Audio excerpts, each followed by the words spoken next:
Hello students, chapter ratio of share में एक नया टॉपिक करेंगे आज।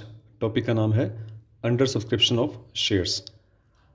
और इसी टॉपिक में हम लोग कवर करेंगे यूज़ ऑफ कैश बुक। अब तक हम लोगों ने जो क्वेश्चन ट्राई किया था पहले, उसमें हम लोगों ने सिंपल जर्नल एंट्री करनी सीखी थी। When a company wants to issue its share in the general public. आज हम सीखेंगे, जर्नल एंट्री तो हम लोग सीख ही चुके हैं, जर्नल एंट्री के साथ साथ कैश बुक बनानी भी सीखेंगे हम आज। ठीक है, तो दो टॉपिक एक ही क्वेश्चन में इंक्लूड करेंगे। क्वेश्चन मैंने ये लिया है, A limited issued 20,000 shares of ₹10 each at a premium of 10%। A limited company ने शेयर्स इशू किए हैं 20,000, ₹10 का एक शेयर है और ये प्रीमियम पे इशू है 10% प्रीमियम। 10% कैलकुलेट कीजिए, ₹10 का ₹1 आएगा। तो ये शेयर कितने में इशू हो गया? ₹11 में। तो ये जो शोकेस बनेगा, शोकेस का जो टोटल दिखाया जाएगा वो 11 होता। ठीक है, होगा। तो फ्रैक्शनल जंग से दे रखे हैं कि एप्लीकेशन में ₹5 मंगवाए हैं कंपनी ने, अलॉटमेंट पे ₹4 और फर्स्ट एंड फाइनल का इकट्ठी है। जो फर्स्ट कॉल है वही फाइनल कॉल है। ठीक है, सो 5, 4, 9 और 2 11, टोटल 11 हो गया। इस शोकेस का जो टोटल रहता है वो हमेशा मार्केट वैल्यू रहती है। मार्केट वैल्यू इस केस में 11 हुई ना, 10 वाला शेयर 10% प्रीमियम, तो ₹11। और क्वेश्चन में ये भी मेंशन है कि जो एप्लीकेशन की अमाउंट है ₹5, इसी के अंदर प्रीमियम भी इंक्लूड है। तो इसका अगर हम फ्रैक्शन करेंगे तो 4 + 1 बनेगा। 4 फेस वैल्यू है, 1 इसका प्रीमियम है, सिक्योरिटी प्रीमियम। देखिए 4, 4, 8 और 2 10, ये तो होगी फेस वैल्यू और ₹1 का प्रीमियम है। ठीक है, application were received for 18,000 shares, क्योंकि क्वेश्चन है अंडर सब्सक्रिप्शन। क्या होता है अंडर सब्सक्रिप्शन केस? हम लोगों ने पहले भी पढ़ा हुआ है कि जब सब्सक्राइब कैपिटल, सब्सक्राइब जो शेयर हुए हैं, जो शेयर सब्सक्राइब किए लोगों ने, पब्लिक ने, वो शेयर्स इशूड शेयर से कम रह जाएं। ठीक है, फिर हमें मिनिमम सब्सक्रिप्शन की अमाउंट भी चेक करनी होती है। फिलहाल हमें यहाँ पे चेक करने की ज़रूरत नहीं है, वो ऑटोमेटिकली कंफर्म होती है। शेयर्स इशू किए थे 20,000, एप्लीकेशन रिसीव्ड हुई हैं 18,000 शेयर्स के लिए। आगे लिखा हुआ है and all were accepted, all money was duly received, pass journal entry when cash book is maintain by the company. Journal entry पास कीजिए जब कैश बुक मेंटेन कर रही हो कंपनी। तो आइए चलते हैं, एक चीज़ इसमें क्लियर कर दूं मैं,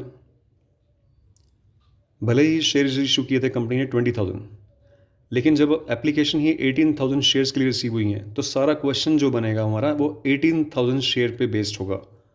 ठीक है, ये बात ध्यान रखनी है आप सबने कि हमारा जो अब रिलेशन है वो 20,000 से नहीं है, 18,000 से सारा रिलेशन रहेगा पूरा क्वेश्चन अटैम्प्ट करते वक्त। क्योंकि अब जो भी पेमेंट आनी है, चाहे वो अलॉटमेंट मंगवानी है आपने, चाहे वो फर्स्ट कॉल मंगवाएंगे या फाइनल कॉल मंगवाएंगे, वो 18,000 शेयर्स से ही डील करना है आपने, शेयर होल्डर से ही डील करना है जिन्होंने 18,000 के लिए एप्लीकेशन भेजी है। 20,000 शेयर्स का कोई कंसर्न नहीं रहा। तो आइए शुरू करते हैं, जर्नल एंट्री करना सीखेंगे, फिर आपको मैं कैश बुक बनाना सिखाऊंगा इससे। ठीक है, अंडर सब्सक्रिप्शन का पॉइंट तो यही था जो मैंने आपको बताया कि हमारा पूरा का पूरा क्वेश्चन जो डील होगा वो 18,000 शेयर से होगा, ना कि 20,000 शेयर से होगा। पहली एंट्री, एप्लीकेशन मनी रिसीव करने की एंट्री जो कि एडवांस मिल जाती है। ₹5 पर शेयर एप्लीकेशन मिली है 18,000 शेयर्स पे। 18,000 इंटू 5, अमाउंट कितनी बन जाएगी? 90,000। ठीक है, नरेशन आप लिख लेंगे for the application money received. Next entry होती है, एप्लीकेशन मनी को हम लोग ट्रांसफ़र करते हैं शेयर कैपिटल में, वो एंट्री करेंगे। अब इसमें प्रीमियम भी है तो ध्यान रखना पड़ेगा कि प्रीमियम अमाउंट भी क्रेडिट किया जाएगा। एप्लीकेशन के वक्त आपको 90,000 रुपीज़ रिसीव हुए हैं, जिसके दो फैक्टर हैं, दो फ्रैक्शन हैं इसके, एक फेस वैल्यू है और एक सिक्योरिटी प्रीमियम रिजर्व है। तो फेस वैल्यू से बन जाएगी कैपिटल आपकी ₹4 के हिसाब से 18,000 इंटू 4, ये बन जाएगा 72,000। और 18,000 इंटू 1, 18,000 का क्या बन जाएगा आपका? Security premium reserve. ये सिक्योरिटी प्रीमियम रिजर्व क्रेडिट में होने का ये कारण है क्योंकि ये इनकम का पोर्शन है। ठीक है, credit all the income and gain. आगे चलते हैं, नेक्स्ट अलॉटमेंट। अलॉटमेंट ₹4 की है, 18,000 इंटू 4, 72,000। यह नरेशन बनती है फॉर द अलॉटमेंट ड्यू, ये अलॉटमेंट ड्यू हो गई हमारी। ठीक है, यहाँ पे अलॉटमेंट रिसीव हो जाएगी। रिसीव की एंट्री बनेगी bank account debit to share allotment. अब 72,000 अपने मांगे हैं, क्वेश्चन में लिखा हुआ है कि all were accepted and all money was duly received, तो सारे पैसे आ गए हैं, यहाँ पे कोई कन्फ्यूजन वाले टॉपिक है ही नहीं। Next first and final call 2 rupees की है, 18 इंटू 2 36,000। फिर रिसीव हो गई, bank account debit to share first and final call. ठीक है, ये था नॉर्मल क्वेश्चन। लेकिन हमने टॉपिक जो करना है वो यूज़ ऑफ कैश बुक करना है। तो जब कैश बुक मेंटेन करेंगे तो कुछ चेंजेस करने पड़ते हैं क्वेश्चन में। अभी आपको मैं एक छोटा सा बेसिक सिखा रहा हूँ। जब आपको प्रैक्टिस हो जाएगी इस टाइप के क्वेश्चन की, तो फिर आपको वो कुछ एंट्रीज बीच में से ऑटोमेटिकली डिलीट ही करनी पड़ेंगी, मतलब नहीं करनी पड़ेंगी आपको। देखिए करना क्या है, कैश बुक बनानी है हम लोगों ने। कैश बुक कैसे बनती है, जैसे कि जो भी बैंक से रिलेटेड एंट्री, ये अच्छा एक बार बता देता हूँ। कैश बुक के वैसे तो सिंगल कॉलम, डबल कॉलम, इस तरह की कैश बुक रहती है। हम लोग सिंगल कॉलम कैश बुक बना रहे हैं और ये एक तरह से बैंक का कॉलम ले रहे हैं हम लोग। ठीक है, क्योंकि एंट्रीज हमारी बैंक से हुई हैं तो बैंक का कॉलम, अदरवाइज कैश का कॉलम भी हो सकता था। लिखना नहीं है बैंक यहाँ पे, सिर्फ एक नॉलेज के लिए लिखा है मैंने, अदरवाइज तो रुपीज़ लिखने से काम चलेगा।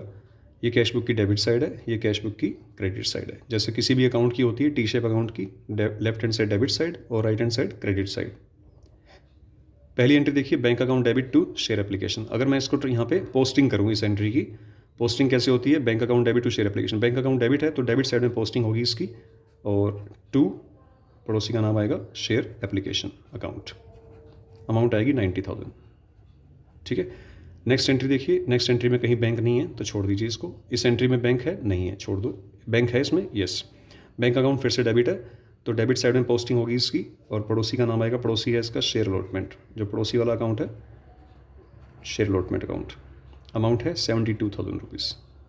ठीक है, नेक्स्ट एंट्री में बैंक है, नहीं है। नेक्स्ट एंट्री में हाँ है, बैंक अकाउंट डेबिट है, फिर से डेबिट साइड में पोस्टिंग होगी इसकी, और पड़ोसी का नाम आएगा to share first and final call account. Amount है 36,000 रुपीज़।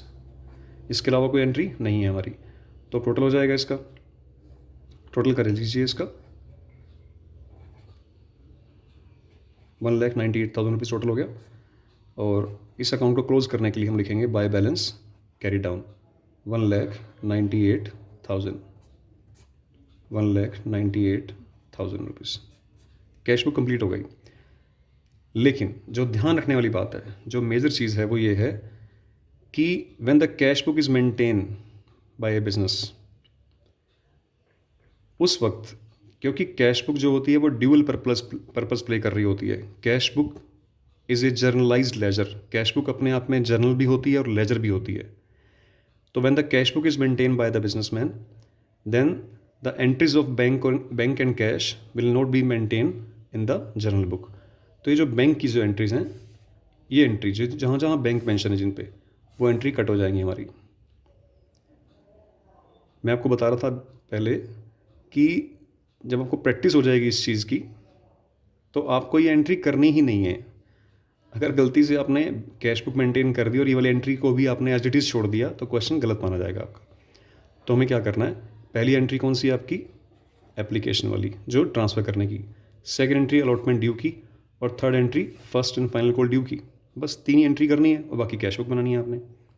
ठीक है, ये तो एक मैं मेथड समझा रहा हूँ कि कैश बुक बनी कैसे। कैश बुक इस ढंग से बनी है कि एंट्री की पोस्टिंग हुई है। अगर आप एग्ज़ाम में, मान लेते हैं एग्ज़ाम में आप लोगों ने ये 6 एंट्रीज कर दी, आपको प्रैक्टिस नहीं हुई, फिर इसको देखकर कैश बुक बना ली, लेकिन ध्यान रखिएगा इन एंट्रीज़ को कट करना ज़रूरी है फिर, क्योंकि ये एंट्री क्वेश्चन का पार्ट नहीं है। तो ये क्वेश्चन था अंडर सब्सक्रिप्शन केस में when the use of cash book is there. ठीक है, इस क्वेश्चन की प्रैक्टिस कीजिए। Thank you so much.